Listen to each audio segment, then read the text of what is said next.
The first thing I would say is that if you're dealing with someone who's depressed and they're really depressed, you should try giving them antidepressants.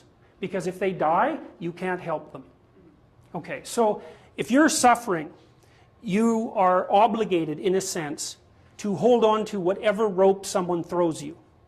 And one of the things I do with my clients all the time, especially if they're really in trouble, is to tell them, look, I don't know exactly what's going to help you, but don't arbitrarily throw out any possibilities because you might not have that luxury. Antidepressants help a lot of people, and there are technical reasons why that's the case. So that's a simple answer. It's not relevant to what I already described, except that if you're offered a gift by your society and it works, try it. I don't care what your presuppositions are. Apart from that, lots of the time you see people who are suffering with depression, for example. There's a multitude of reasons, but I'll take one common reason. You could think about it as associated with the story of Peter Pan. Now, Peter Pan is someone who won't grow up, right? Now, the problem with Peter Pan is he gets to be king, but it's king of Neverland. Neverland doesn't exist. So being king of nothing isn't that helpful. Well, one of the things that you often see with people who suffer from depression, and I'm not making a blanket statement about the cause of depression because there's lots of them, is that people who don't have enough order in their life tend to get overwhelmed.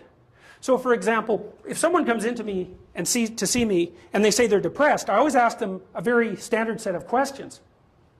Do you have a job? If you don't have a job, you're really in trouble in our society. First of all, your biological rhythms tend to go off the rails right away because there's no reason to go to bed at any particular time and there's no reason to get up. And for many people, if they don't get up at the same time, they foul up the functioning of their circadian rhythms, and that's enough to make them depressed right off the bat, especially if they start napping during the afternoon. They also don't have a purpose. People aren't good without a purpose. And this isn't hypothesizing. We absolutely understand the circuitry that underlies positive emotion. We know how it works. Almost all the positive emotion that any of you are likely to experience in your life will not be a consequence of attaining things. It will be a consequence of seeing that things are working as you proceed towards a goal you value. That's completely different. And you need to know this because people are often stunned, for example. They finish their PhD thesis and their presupposition is that they're going to be elated for a month. And often instead they're actually depressed. And they think, oh, what the hell, I've been working on this for 7 years and I handed it in and what do I do now? And that's what depresses them, right? It's the what do I do now? Well, they're fine if they enjoyed it pursuing the thing. As long as it was working out, they get a lot of enthusiasm and excitement out of that because that's how our nervous systems work. Most of your positive emotion is goal pursuit emotion. If you take drugs like cocaine or amphetamine, the reason they're enjoyable is because they turn on the systems that help you pursue goals. That's why people like them. So if you don't have a job, you got no structure, that's not good. Plus, you tend not to have a point. So you're overwhelmed by chaotic lack of structure and you don't have any positive emotion. Well, do you have any friends? So sometimes you see people who are depressed, they have no job, they have no friends, they have no intimate relationship, they have an additional health problem, and they have a drug and alcohol problem. My experience has been if you have 3 of those problems, it's almost impossible to help you. You're so deeply mired in chaos that you can't get out because you make progress on one front and one of the other problems pulls you down. So one of the things I tell people who are depressed is like, don't sacrifice your stability. Get a job, even if it's not the job you exactly want. Get a damn job. You need a job. Find some friends. Get out in the dating circuit. See if you can establish an intimate relationship. Put together some of the foundational items that are like pillars that your life rests on. Well, that's the practical thing to do. So that's one example with regards to depression.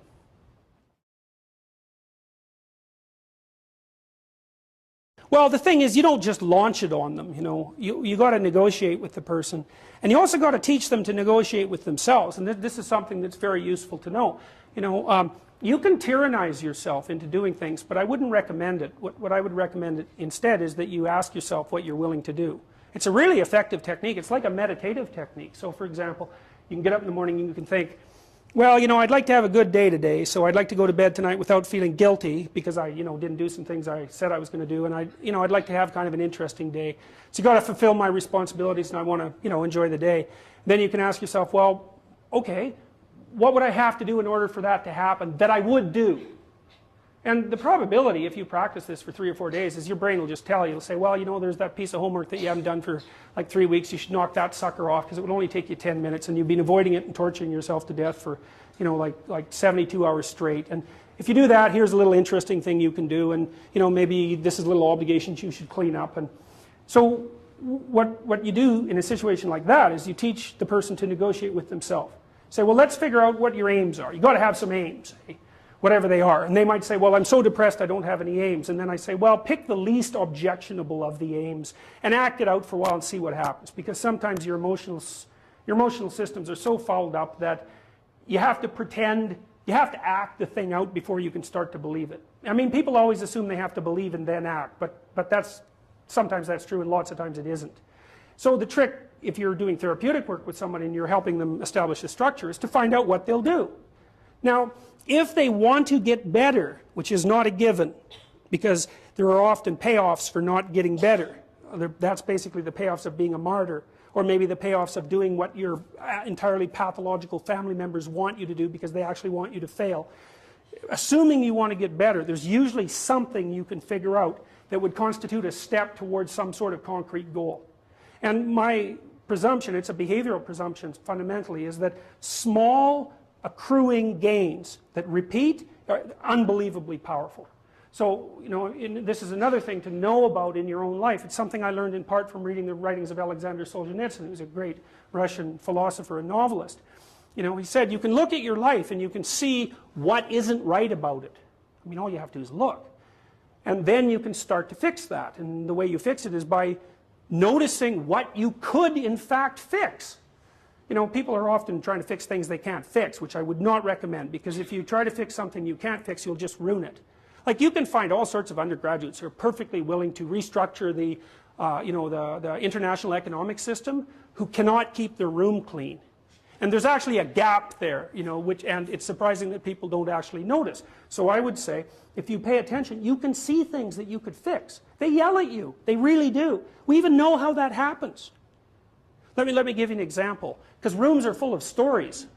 And the stories have effects on you. So here's a classic experiment. So you take 2 groups of undergraduates, you bring them into your lab, and you give one group a multiple choice test that has a bunch of words in it that are associated with being old. And you give the other group the same multiple choice test, except the words are associated with being young. This is independent of the content of the test. It's just descriptions. And then you time the undergraduates as they walk back to the elevators. The ones who completed the multiple choice test that had more words associated with aging walk slower back to the elevators. And they don't know that. And they don't know they're doing it. And that study's been replicated in various forms many, many times. You're unbelievably sensitive to the story that your environment's telling you. Because your environment is not made out of objects. That's just wrong. Your environment is basically made out of something like tools and obstacles. You're a tool-using creature. You're a tool-perceiving creature. The things you... Like, if I take you out of this room and I say, well, what was in the room? You're not going to say, you know, random patterns in the carpet, because they're real. They're just as good an object as anything else. You're going to say chairs because you can sit on them, and you're going to say handrails because you can hold them. You're going to say stairs because you can walk down them.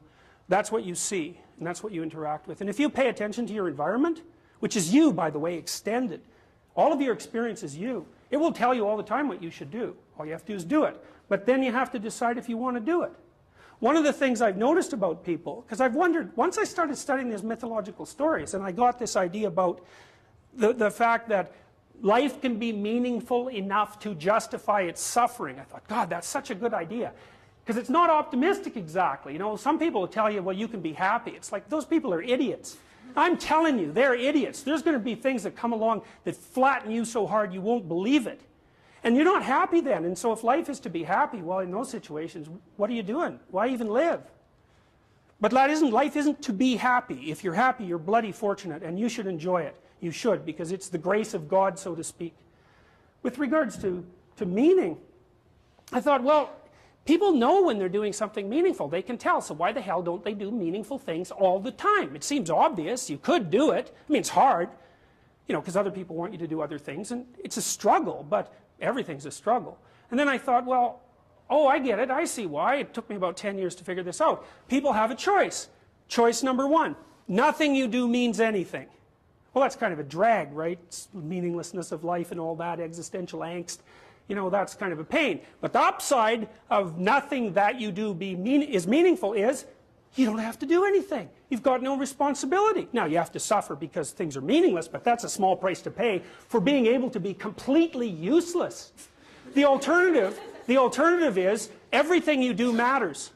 Really. If you make a mistake, it's a real mistake. If you betray someone, you tilt the world a little more sharply towards evil rather than good. It matters what you do. Well, if you buy that, then you can have a meaningful life. But there's no mucking around. It means responsibility. It means that the decisions you make are important. It means that when you do something wrong, it's wrong.